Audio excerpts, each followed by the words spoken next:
அப்போ கம்யூனிஸ்டுகளும் முஸ்லீம் லீக்கும் பெரிய கட்சியாக இருந்தது. காங்கிரஸ் அடுத்து ராஜாஜி பிரிஞ்சு வந்து அவர் ஒரு தனி கட்சி ஆரம்பிச்சிருந்தார். அப்போ இந்த மாதிரி இருக்கும் பொழுது திமுக வந்து ஒன்றுமே இல்லை. அந்த டைமில் இவர் எடுத்த ஸ்ட்ராட்டஜி தான் இந்த சீமான்கள் கட்சி. காங்கிரஸில் வந்து ஏதாவது பண்ணா இது, அப்புறம் அந்த மொழி பிரச்சனை, இந்த டால்மியாபுரம் கள்ளக்குடி போராட்டம், இந்த மாதிரி ஒவ்வொரு விஷயம் எடுக்கும் பொழுது இது எல்லாமே திமுகவுக்கு சாதகமாக மாறுது.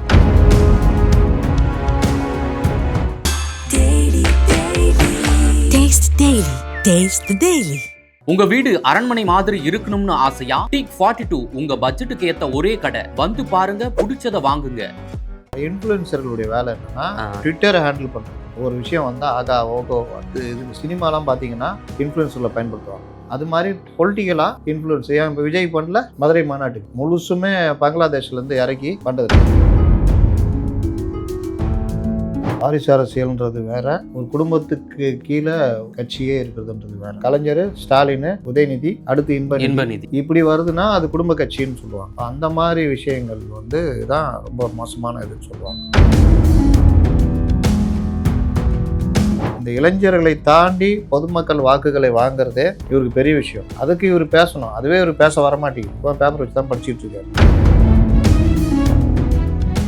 வணக்கம் சார். வணக்கம் சார். 2021 சட்டமன்ற தேர்தலில் திமுகவின் வெற்றிக்கு வந்து அவருடைய பாரம்பரிய சேனல் நியூஸ் சேனல் கூட சேர்ந்து இன்ஃப்ளூயன்சர்ஸ் வந்து ரொம்ப காம்பெயின் பண்ணாங்க. இது வந்து வரக்கூடிய 2026 சட்டமன்ற தேர்தலில் எதிரொலிக்குமா? அத்தகைய சூழல் வந்து இப்போ இருக்கா சார்? பொதுவாக அரசியல் கட்சிகள்னு பார்த்தீங்கன்னா இப்போ சமீப காலமாக நம்ம சொல்கிற வார்த்தை ஸ்ட்ராட்டஜி. ஆமாம். வியூகம், உத்தி, இந்த மாதிரி விஷயங்கள்.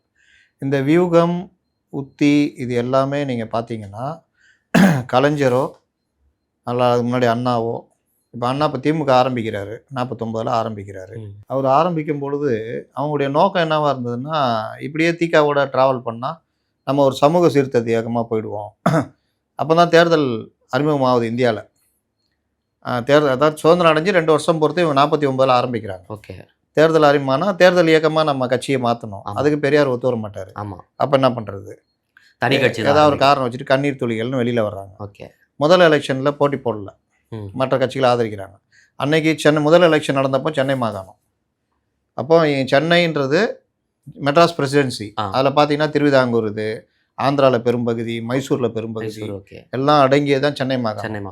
அப்போ கம்யூனிஸ்டுகளும் முஸ்லீம் லீக்கும் பெரிய கட்சியாக இருந்தது. காங்கிரஸ் அடுத்து. ஓகே. ராஜாஜி பிரிஞ்சு வந்து அவர் ஒரு தனி கட்சி ஆரம்பிச்சிருந்தார். அப்போ இந்த மாதிரி இருக்கும் பொழுது திமுக வந்து ஒன்றுமே இல்லை, சின்ன கட்சி. அதனால் அவர்கள் அந்த தேர்தலில் போட்டியிடல, கொஞ்சம் பேர் ஆதரிச்சாங்க. கம்யூனிஸ்டுகள் தான் எதிர்கட்சியாக இருந்தாங்க, பிரதான எதிர்கட்சியாக. 53க்கு பிறகு மொழிவாரி மாகாணங்கள் பிரிக்கும் போது எல்லாரும் பிரிகிறாங்க. தமிழ்நாட்டுக்கு குறிப்பிட்ட பகுதின்னு வந்து சுருங்குது. கம்யூனிஸ்டுகளுடைய பெரும்பகுதி ஆந்திரா, கேரளான்லாம் போயிடுது. இங்கே முஸ்லீம் லீக்கும் பெரும்பகுதி கேரளா பக்கம் போயிடுது. அப்போ பெரிய கட்சின்னா எந்த கட்சியுமே கிடையாது, காங்கிரஸ் மட்டும்தான். அப்போ தான் ராஜாஜியும் பிரிஞ்சு ஒரு கட்சி ஆரம்பிக்கிறார். அவர் கட்சிக்கு நல்ல வேல்யூ இருக்குது. இந்த நேரத்தில் தான் காமராஜர் மிகப்பெரும் தலைவர். 57 எலெக்ஷன் திமுகவுக்கு சின்னமே கிடையாது, அங்கீகரிக்கப்பட்ட கட்சியே கிடையாது. அப்போ கண்ட சின்னத்தில் நின்று 15 பேர் தான் ஜெயிக்கிறாங்க.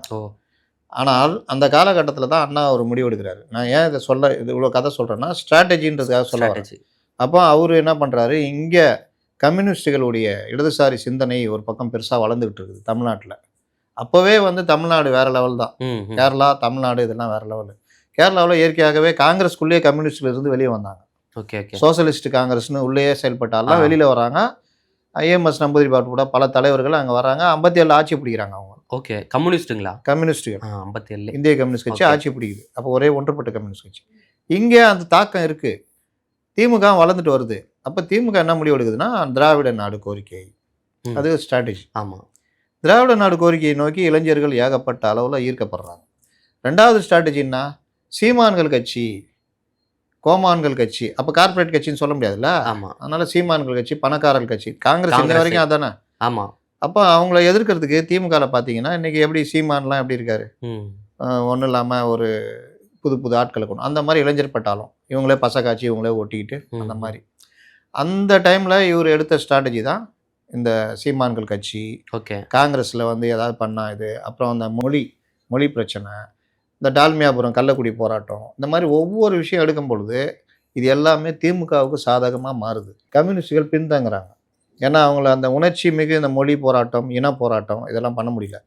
62 சீனா வார் வந்த பொழுது திமுக பிரச்சனை வரும்பொழுது டக்குன்னு திராவிட நாடு கோரிக்கையை கைவிடுறாங்க. ஓகே. ஏன் சார் அதுக்கும் இதுக்கும் என்ன சார் தொடர்பு? நாட்டுக்கு எதிராக பிரிவினை தானே இது. பிரிவினைவாதம். இந்தியாவிலேருந்து திராவிட நாடு பிரிவினோன்னு பிரிவினை. ஆமாம். அப்போ நீ இந்தியா ஒற்றுமைப்பட்டு சண்டை போட்டுனுக்குறோம், இங்கே அவன் நாட்டு பிரிவினை பேசினா தூக்கிக்குள்ளே போடுறான் தேசிய பாதுகாப்பு சட்டம்னா இந்த பார்ட்டிங்க தான் அந்த அளவு கிடையாது. நான் அரண்டு போய் திராவிட நாடு கோரிக்கை கை விட்றேன்னு கை விட்டுறாங்க. கை விட்டுட்ட பிறகு இந்தி திணிப்பு வருது. புதிய கல்விக் கொள்கை 65 வருது. அதில் 3வது மொழியாக இந்தி கட்டாயம் படிக்கணும்னு சாஸ்திரி லால் பகதூர் சாஸ்திரி இது பிஎம் அப்போ. ஓகே. இவங்களுக்கு பெரிய மேட்டர் கிடச்சிச்சு. ஐயோ இந்தி திணிக்கிறாங்க அதுன்னு பெரிய தமிழ்நாடை கொந்தளிச்சுது. இதெல்லாம் நான் எதுக்கு சொல்கிறேன்னா இதெல்லாம் ஸ்ட்ராட்டஜி. இந்த மாதிரி கலைஞர் அண்ணா மறைவுக்கு பிறகு எம்ஜிஆரை பயன்படுத்தி அது ஒரு ஸ்ட்ராட்டஜி வர்றாரு. 4 வருஷத்துலேயே ஆட்சியை கலைச்சி மறுபடியும் நிற்கிறாங்க. ஏன்னா காங்கிரஸ் 2ஆக உடஞ்சிருக்குது தமிழ்நாட்டில். அப்போ அந்த ஒரு ஸ்ட்ராட்டஜி காங்கிரஸ் இந்த டைமில் நம்ம வந்து இந்திரா காங்கிரஸோட கூட்டணி. ஆனால் இந்திரா காங்கிரஸ் நிற்கல. எம்ஜிஆர் திமுக எல்லாம் ஒன்றா இருக்காங்க. டக்குன்னு திமுக வரலாற்றில் 184 சீட்டு ஜெயிச்சது அப்போ தான். அது ஒரு ஸ்ட்ராட்டஜி. ஓகே. 72க்கு பிறகு எம்ஜிஆரை வெளியே அனுப்புகிறாங்க. எம்ஜிஆர் ஒரு கட்சி தொடங்குறாரு. அது அப்படி ஒவ்வொருத்தரும் ஒவ்வொரு இது போகுது. இது எல்லாமே தலைவர்களுடைய நாலேஜ். ஓகே. 2016 நேரத்தில் புதுசாக இந்த ஸ்ட்ராட்டஜி டீம்னு வருது. ஆனாலும் எந்த காலத்திலும் ஜெயலலிதாவோ கலைஞரோ இதை நம்பினதே கிடையாது. அவங்களுடைய ஸ்ட்ராட்டஜி தான். நீங்கள் இலவச வண்ண தொலைக்காட்சி இது ஒரு ஸ்ட்ராட்டஜி. பெரிய அளவில் டிஎம்கே ஜெயிக்கிறதுக்கு காரணமாக இருந்தது. தேர்தல் வாக்குறுதிகளை ஒரு ஸ்ட்ராட்டஜியாக மாறும். அப்புறம் அந்த ஊழலுக்கு எதிரான பிரச்சனை இந்த மாதிரி விஷயங்கள் ஸ்ட்ராட்டஜியாக மாறும். இதெல்லாம் ஒரு பார்ட்டு. 2016க்கு பிறகு கலைஞருக்கு பிறகு வந்த திமுக இந்த இது கிடையாது. பெரிய அளவில் நாலேஜ் கிடையாது. அப்போ மூளையை வாடகைக்கு எடுக்கிறாங்க. அதுக்கு தான் பிரசாந்த் கிஷோர் வர்றாரு. சுனில்னு ஒருத்தர் வர்றாரு. அவர் ஒரு கட்சிக்கு வேலை செய்கிறாரு. பிரசாந்த் திமுக வேலை செய்கிறாரு. அதில் தான் நமக்கு நாமே சுனில் மூலியமாக தான் அந்த இது 2016 சைக்கிள் ஓட்டுறது, டீ குடிச்சது, செல்ஃபி எடுத்துன்னு ஒரு அரை விட்டாப்ல. ஆமாம். அப்புறம் நீங்கள் இந்த வேலைலாம் பண்ணக்கூடாது. செல்ஃபி எடுத்த ஒரு ஆட்டோ டிரைவர் அடிச்சிட்டாப்ல. அப்புறம் இந்த வேலைலாம் நீங்கள் பண்ணக்கூடாது. செல்ஃபி எடுத்தாலும் கட்டி பிடிச்சிக்கணும், கோவம் இருந்தாலும் கண்டுக்கவே கூடாது. இதெல்லாம் ஸ்ட்ராட்டஜி அப்படின்னோன்னா அந்த ஆட்டோக்காரனை கூட்டு வாயான்னு சொல்லிட்டு ஒரு செல்ஃபி தானே கேட்டேன், 15 எடுத்துக்கோ அப்படின்லாம் எடுத்தாங்க. இதெல்லாம் நடந்துச்சு. ஆமாம் சார். அப்புறம் இவர் சைக்கிளில் போய் இளமையாக காமிச்சிக்கிறாரு. ஃப்ளாஸ்கில் கொண்டு அந்த டீயை ஊற்றி அங்கே டீ சாப்பிட்ற மாதிரி காமிச்சு இதெல்லாம் ஸ்ட்ராட்டஜின்னு போட்டாங்க. ஜெயிக்கிற ஒரு இது ஜெயலலிதா மறைவு எல்லாம் சேர்ந்து 21ல் இவர்கள் ஜெயிக்கிறாங்க. அந்த கூட்டணிலாம் அமையுது. இதற்கு பிறகு தான் இந்த ஸ்ட்ராட்டஜி பிரச்சனை பெரிய இதாக மாறிச்சு. ஸ்ட்ராட்டஜியால் வாழ்ந்தவனும் இருக்கான், அழிகிறவனும் இருக்கிறான். சிறந்த உதாரணம் தாவேகா. ஓகே. ஒரு ஸ்ட்ராட்டஜிஸ்ட்டை போட்டு கட்சியை முட்டு சேர்ந்து கூட்டு போயிட்டு இருக்காப்ல வேகமாக. அது ஒரு தனி கதை. இப்போ இங்கே என்ன பண்ணுறாங்க, திமுகவில் ஆளாளுக்கு வச்சுக்கிட்டாங்க டீம். திடீர்னு ரூன்னு தூக்கி ஓடியாந்தாங்க பார்த்தீங்களா. ரூபாய்க்கு ரூ. ஓகே. நம்ம இவங்க தான் கண்டுபிடிச்ச மாதிரி. நம்ம ஸ்கூல் படிக்கிற காலத்துலேயே ரூபாய்க்கு ரூபாய் அது பதிலாக ரூ 1 அப்படி போடுன்னுவாங்க. ஆமாம். இவங்க இப்போ தான் நான் ரூன்னு கண்டுபிடிச்சிட்டேன். என்னன்னு கேட்டால் அந்த குறியீடு வந்து அது இந்தி இது டேய் தேசிய குறியீடுறா அதுன்னு. அப்படியா அப்படின்னு அது ஒரு 2 நாள் உயிரோடு இருந்துச்சு அந்த ரூ மேட்ரு. ஆமாம் சார். ஆமாம். அப்புறம் வந்து இந்தி இருமொழி கொள்கை அதுக்கு எதிராக போராடுறோம். அப்புறம் டீலிமிட்டேஷனு, நீட்டு, இது எல்லாமே ஸ்ட்ராட்டஜியில் பல வகைகள். அப்புறம் இன்னைக்கு கூட அன்புக்கரங்கள். ஆமாம். லேப்டாப் கொடுக்குறது, அந்த குழந்தைகள் இதெல்லாம் பேசுகிறாருல, இது எல்லாமே இந்த ஸ்ட்ராட்டஜியில் தான் வரும். இவர் அந்த கண்ணாடி போடுறதுலேருந்து கோட்டு சூட்டு போடுற வரைக்கும் ஸ்ட்ராட்டஜியில் தான் வரும். விக்கி வச்சதுலேருந்து. அப்போ இவர்கள் ஒவ்வொருத்தருக்கும் ராபின்சன் இதுலேருந்து பிரிஞ்சாள், ஐபேக்லேருந்து பிரிஞ்சவங்க. அப்புறம் ஐபேக் ஒரிஜினல் டீமு.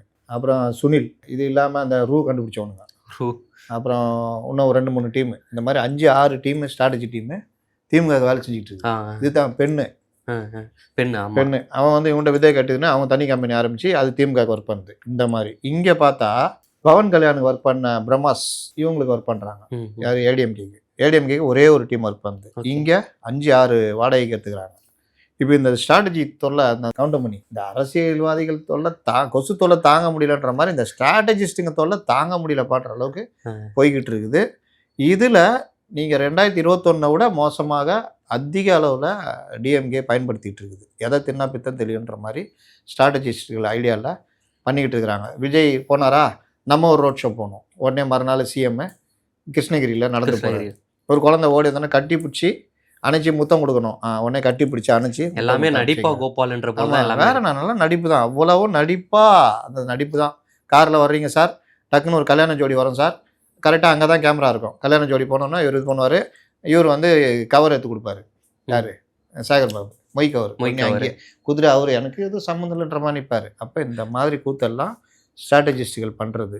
இது இல்லாமல் வாடகை விடுறவர்கள் பத்திரிகையாளர் போர்வையில், அரசியல் விமர்சகர்கள் போர்வையில், தோழமை கட்சி தலைவர்கள், திமுக, இது இவங்களெல்லாம் சமாளிக்க முடியல. நெறியாளர் சார் இவ்வளோ வாடகை வாய்கள் இருக்கும்போதா வெளி மாநிலத்திலிருந்து வந்து காம்பெயின் பண்றதுக்கு இன்ஃப்ளூயன்ஸ் கொண்டு வராங்க. அது வந்து பாஜக பாணியில் இன்ஃப்ளூயன்சர்களுடைய வேலை என்னன்னா ட்விட்டரை ஹேண்டில் பண்ணுறது. ஓகே, ஒரு விஷயம் வந்தால் ஆகா ஓகோ அது இதுன்னு சினிமாலாம் பார்த்தீங்கன்னா இன்ஃப்ளூயன்சரில் பயன்படுத்துவாங்க. வெறி வாய் ஊயின்றுவான். ஏன்னா ஒரு வாரத்தில் அவ்வளோ ஸ்க்ரீன் போட்டு படம் நல்லா இல்லைன்னு தெரியறதுக்குள்ள கிட்டத்தட்ட ஒரு வாரம் 2000 ஸ்க்ரீன்னா 7 2 14 காட்சிகள். இது வந்து அந்த காலத்தில் 70 நாள் ஓடுறதுக்கு கணக்கு. அவ்வளோ பணத்தை நம்ம மட்டும் எடுத்துருவோம். அது இன்ஃப்ளூயன்ஸ் அதுக்கு பயன்படுவோம். அது மாதிரி பொலிட்டிக்கலாக இன்ஃப்ளூயன்ஸ். ஏன் இப்போ விஜய் பண்ணல மதுரை மாநாட்டுக்கு முழுசுமே பங்களாதேஷ்லேருந்து இறக்கி பண்ணுறது. நம்மளை திட்டுறோன்னு பங்களாதேஷ்காரன் திட்டுவான், டேய் முட்டா பயலே அப்படின்னு DAI. சார் இப்போ ரீசெண்டாக கூட ஒரு வீடியோ ஒன்று ரொம்ப வைரல் ஆயிடுச்சு. NDTV மூத்த பத்திரிகையாளர் ஒருத்தவர் அவர் பார்த்துருப்பீங்க. எனக்கு தெரிஞ்சு 2004 2005 காலத்துலேருந்து இருக்காரு. அவர் பார்க்காத மாநாடுகள் கிடையாது, பார்க்காத தலைவர்கள் கிடையாது, பார்க்காத தொண்டர்கள் கிடையாது. இப்போதான் புதுசாக இந்த மாதிரி பார்த்துருப்பாரு. அவருக்கே சுற்றி விட்டு விசித்திரமான கொஞ்சம் தான் பார்த்தீங்க. யூடியூப்ல போய் பாருங்க. அவரை போட்டு துணியை வச்சு மூடி பெண்கள் எல்லாம் ஆடி பார்த்தா ஒரு வழி பண்ணிட்டாங்க. வடக்கன்களை நம்ம கிண்டல் பண்ணியிருந்தோம், இன்னைக்கு நம்மள வடநாட்டுகளில் கிண்டல் பண்ணுறாங்க.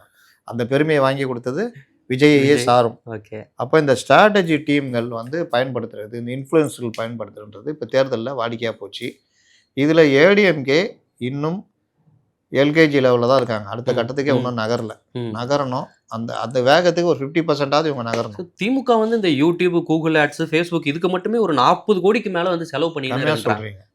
கூகுள் ஆட்ஸுக்கே அவங்க செலவு பண்ண தொகை பெரிய தொகை. ஓகே, ஆனால் அதிமுக ஏன் சார் அந்த தொகையை வந்து செலவு பண்ண மாட்டுது? எடப்பாடி பழனிசாமி தான் கேட்கணும். என்கிட்ட வந்து கேட்டிங்கன்னா இல்லை மிதுனை கேட்கணும். Okay sir. ஏங்க செங்கோட்டையன் வெளியில் வந்து வெண்டைக்காய் வைக்கிறத பற்றி பேசிகிட்டு இருக்காரு, வளவலா கொலவலான்னு பேசினுக்கிறேன். அதுக்கே பதில் சொல்லலை இவங்க யாருமே. அந்த TTV தினகரன் இவர் இருந்தால் நாங்கள் முதலமைச்சராக இருந்தால் நாங்கள் வந்து இவர் இன்னும் 18% வச்சுக்கிற மாதிரியும் இவர் சேர்ந்தாங்க. இல்லை கூட்டணி சேரும் போதே சொல்லியிருக்கலாம்ல அவரு. கூட்டணி வைக்கும் பிஜேபியோட அதிமுக கேட்டீங்களா? இந்த கேள்வி யார் கேட்கணும்? நான் கேட்டேன், எல்லா பேட்டிலையும் கேட்டேன். சரி, ITV கேட்கணுமா வேணாவா? கேட்கணும்ல. ADMK தலைவர்கள் கேட்கணும்ல. எங்கே போனாங்க எல்லாரும் இந்த ஒரு வாரமாக? இன்றைக்கி தான் ஜெயக்குமார் வந்து லைட்டாக வாய் திறந்துருக்காரு. அப்போது இதை தான் நான் சொன்னேன், அவர்கள் வேகத்துக்கு இவர்கள் ஒன்றுமே இல்லை, LKG மாதிரி இருக்காங்க. சார் நேபாளத்தில் கம்யூனிஸ்டுகளின் ஆட்சி வந்து இப்போ கலைக்கப்பட்டிருக்கு. அதற்கு முக்கிய காரணமாக ஊழலும் வாரிசு அரசியலும் தான் சொல்லப்படுது. அதே போல் இந்தியாவில் பார்த்தீங்கன்னா குறிப்பாக தமிழ்நாட்டில் 3 தலைமுறையாக திமுகவில் வாரிசு அரசியல் இருந்துட்டு வருது. பல்வேறு விமர்சனங்கள் வைக்கப்பட்டாலும் இப்போ வரைக்கும் அதில் எந்த ஒரு மாற்றமும் ஏற்படாத போல இருக்கு. என்ன சார் காரணம்? நீங்கள் ஒரு நாட்டில் நடக்கிற மாற்றத்தையும் ஒரு ஸ்டேட்டில் நடக்கிற விஷயத்தையும் நீங்கள் கம்பேர் பண்ணவே முடியாது. முதல்ல வாரிசு அரசியல்ன்றது வேற, ஒரு குடும்பத்துக்கு கீழே ஒரு கட்சியே இருக்கிறதுன்றது வேற. எல்லா ஊர்லேயும் வாரிசு அரசியல் பார்த்தீங்கன்னா நேரு, இந்திரா அப்படியே வந்தது. அவங்க கையிலேயே அந்த கட்சி இருந்தது. இது குடும்ப கட்சி அரசியல். வாரிசு அரசியல்ன்றது இப்போ பார்த்தீங்கன்னா வைகோ இருக்கார், அவர் பையன், அது கூட அவர் கட்சி அவங்க குடும்பம்னு ஆயிடுச்சு. இப்போ பிஜேபியில் இருக்கிறாங்க, தலைவருடைய பசங்க அடுத்துன்னு வர்றாங்க. காங்கிரஸ் இப்போ DMKலேயே நேரு பையன், இவர் பையன் வர்றது, அது ஒரு வேறு, அது வேறு இது. ஆனால் அந்த குடும்பத்தை கையில் தாண்டி வெளியில் கட்சி போகாது. இப்போ இதுனா கலைஞர், ஸ்டாலின், உதயநிதி, அடுத்து இன்பநிதி, இப்படி வருதுன்னா அது குடும்ப கட்சின்னு சொல்லுவாங்க. இப்போ அந்த மாதிரி விஷயங்கள் வந்து தான் ரொம்ப மோசமான இதுன்னு சொல்லுவாங்க. அதை சுற்றி தான் எல்லாமே இயங்கணும். இப்போ இதில் என்ன ஒரு விஷயம்னா, நேபாளில் நடந்தது அது மட்டும் இல்லை. இளைஞர்கள் வந்து இப்போ 2K கிட்ஸ், அந்த ஜென், அந்த கிட்ஸுகள் வந்து அவர்கள் அந்த சமூக வலைதளங்கள் இதெல்லாம் வந்து எனக்கு என்னென்னு போய்கிட்டு ஒரு இதை நம்ம பார்க்குறோம். இது வந்து எப்படி வேணாலும் மாறும், நல்லதுக்கும் மாறும், கெட்டதுக்கும் மாறும். இப்போ அதுக்கு உதாரணம் வேணா விஜய் கிட்ட இருக்கு கூட்டத்தை சொல்லலாம். நீங்கள் ஏதாவது கட்டுப்படுதா, இல்லை அது ஏதாவது கேட்குமா? அவனை கூப்பிட்டு விஜய் என்ன பேசுகிறாங்களோ தெரியாது, அதெல்லாம் தெரியாங்க. விஜய் பார்க்க வந்தாங்க, விஜய் தான் போடுவாங்க, அவ்வளோதான். கண்கலங்கிறாங்க. அந்த கல்ட்டு வந்து நீங்கள் ஒன்றும் பண்ணவே முடியாது.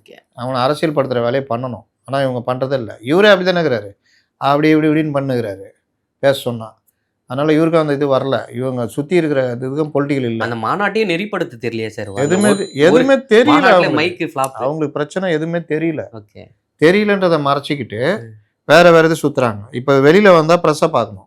ப்ரெஸ்ஸை பார்க்கறதுக்கு பதிலாக நான் வெளியில் வர மாட்டேன், நான் மற்றவர்கள் மாதிரி கிடையாது அப்படி இப்படின்னு உருட்டுறது. வெளியில் வந்து ப்ரெஸ்ஸு கூப்பிட்டாலும் ப்ரெஸ்ஸை பார்த்து ஓடுறது. இந்த மல்லி மல்லி அப்படின்னா வடிவேல் அப்படியே தலையெழுப்பானே அது மாதிரி மைக்கை நீட்டினோன்னே டோரை முடுறாரு. இந்த கதை தான். அதனால் 3 இடத்துல அவர் தப்பிச்சு ஓடியாந்தார் ப்ரெஸ்ஸை பார்த்து. இங்கே சென்னை ஏர்போர்ட்டில், திருச்சி ஏர்போர்ட்டு, பஸ்ஸில் வரும்போது இந்த மாதிரி ரொம்ப நாள் தப்பிக்க முடியாது. அப்போ இந்த மாதிரி கதையெல்லாம் வந்து தான் இதில் இளைஞர்கள் இந்த இந்த இந்த மாதிரி வர்ற அந்த இளைஞர்கள் இருக்காங்களா, அந்த சமூக வலைதளம் மூலிமா பரவுற விஷயங்கள் இருக்குல்ல, அது ரொம்ப மோசமானது. ஆட்சியே கவிழ்கொன்றதுக்கு நேபாளம் உதாரணம். இங்கேயும் வந்து வேற ஏதாவது ஒரு மாற்றங்கள் வரலாம், புது மாற்றம் வரலாம், அந்த மாதிரி விஷயங்கள் நடக்கும். சார், விஜய் தனது 2வது மாநாட்டிலிருந்து அதிமுகவின் தலைவர்களான எம்ஜிஆர் அப்புறம் வந்து அண்ணாவுடைய புகைப்படங்கள்லாம் பயன்படுத்திட்டு வராரு. அதிமுக வந்து இப்போ ஒரு அசாதாரண சூழ்நிலை இருக்கு. அவங்களுடைய வாக்கு வங்கியை வந்து இவர் திசை மாற்றி தாவேகாக்கு இழுக்க பார்க்குறாருங்களா? அப்படிலாம் போகாதுங்க. எம்ஜிஆரும் அண்ணாவெல்லாம் ஒரு ஐக்கியானா பயன்படுத்துறதுலாம் அவருடைய பலகீனத்தை காட்டுது. இவர் வந்து என்ன சொன்னார், 50 தலைவர்கள், அப்புறம் இவரை நம்பிக்கிட்டு உருட்டினார். அது வேலைக்கு ஆகாதுன்னு தெரிஞ்சு போச்சு. அதனால தான் இப்போ எம்ஜிஆரையும் அண்ணாவையும் துணை கூட்டு வராங்க. இது ஒரு வகையான ஸ்ட்ராட்டஜி. இதில் வந்து எம்ஜிஆர் மாதிரி 67 அண்ணா 77 எம்ஜிஆர்னு உருட்டுறாங்க. 67 அண்ணானா 49லேருந்து நான் சொன்ன மாதிரி எவ்வளோ ஸ்ட்ராட்டஜி, ஆமாம், எவ்வளோ எவ்வளோ டீம் ஒர்க், யுக்தி, எவ்வளோ எவ்வளோ கலைஞர்கள், என்எஸ் கிருஷ்ணனில் ஆரம்பித்து எம்ஜிஆர் வரைக்கும் ஒரு கலைஞர் பட்டாளமே. சிவாஜி கணேசன் கூட டிஎம்கேலேருந்து ஒர்க் பண்ணியிருக்காரு. இது ஒரு பெரிய பட்டாளம். அது இல்லாமல் 50 தலைவர்கள், கருத்தியல் ரீதியாக போராட்டங்கள், மற்ற விஷயங்கள் எல்லாம், அப்புறம் பெரிய பெரிய போராட்டங்கள். அப்போ 67 வந்து ஆட்சி, அதுலேயும் எம்ஜிஆர் சுடப்பட்டது, இதெல்லாம் சேர்ந்து தான் ஆட்சி. கூட்டணி ஆட்சி தான். அதுவும் கூட்டணியாக தான் நின்னாங்க. ராஜாஜியுடைய கட்சிலாம் இல்லைன்னா இவரெல்லாம் ஜெயிச்சிருக்க முடியாது டிஎம்கே. Okay okay. இவ்வளோ பின்புலம், இவ்வளோ விஷயங்கள் இருக்குது. 77 எம்ஜிஆர் வந்தாருன்னா எத்தனை படம் நடித்தார்? நான் ஒன்ன மாதிரி ஒரு படம் வச்சுக்கிட்டு அதையே உருட்டினா இருந்தார். 8-9 படம் நடித்தார். ஊர் ஊராக போய் பிரச்சாரம் பண்ணார். ஊர் ஊராக போய் இப்படியா பண்ணியிருந்தார். ஓனா பேசினார், அவங்கள அரசியல் படுத்தினார். இதே மாதிரி விசில் அடித்தாங்க குஞ்சுகள் தான் சொன்னாங்க. வேறு வேறு வேறு மாதிரி கொண்டு வந்தார். அதெல்லாம் வந்து கம்பேர் பண்ண முடியாது. சும்மா 2 போஸ்ட்டை போட்டால் எம்ஜிஆரும் அண்ணாவும் ஓட்டுலாம் விழுமானா, இவர்களை, இந்த இளைஞர்களை தாண்டி பொதுமக்கள் வாக்குகளை வாங்குறதே இவருக்கு பெரிய விஷயம். அதுக்கு இவர் பேசணும். அதுவே இவர் பேச வரமாட்டேங்குது. இப்போ பேப்பர் வச்சு தான் படிச்சுட்டு இருக்காரு. பேப்பர் வச்சு படிக்கிறதுன்றது மற்றவங்க படிப்போம், சிஎம் எழுதி தான் கொடுக்குறாங்க. அது பார்த்தீங்கன்னா ஒரு பேச்சு மாதிரியே இருக்கும். ஆமாம். இவர் பார்த்தீங்கன்னா இவர் ஏதோ போகிற போக்கில் லெட்டரில் இது படிக்கிற மாதிரி படிச்சுட்ருக்காரு. இந்த நடைமுறைகள், வீக்கெண்டு பாலிடிக்ஸு, இது எதுவுமே உதவாதுன்றதை இந்த தேர்தலை அவர்களுக்கு பாடமாக சொல்லும். ஓகே. அதனால் அது பெரிய லெவலில் அவருக்கு எம்ஜிஆரும் அண்ணாவும் கை கொடுக்க மாட்டாங்க. ஓகே சார், ஸ்ட்ராட்டஜிஸ் பற்றி ரொம்ப நல்லாவே எடுத்து கூறினீங்க. ரொம்ப நன்றி சார். நன்றி.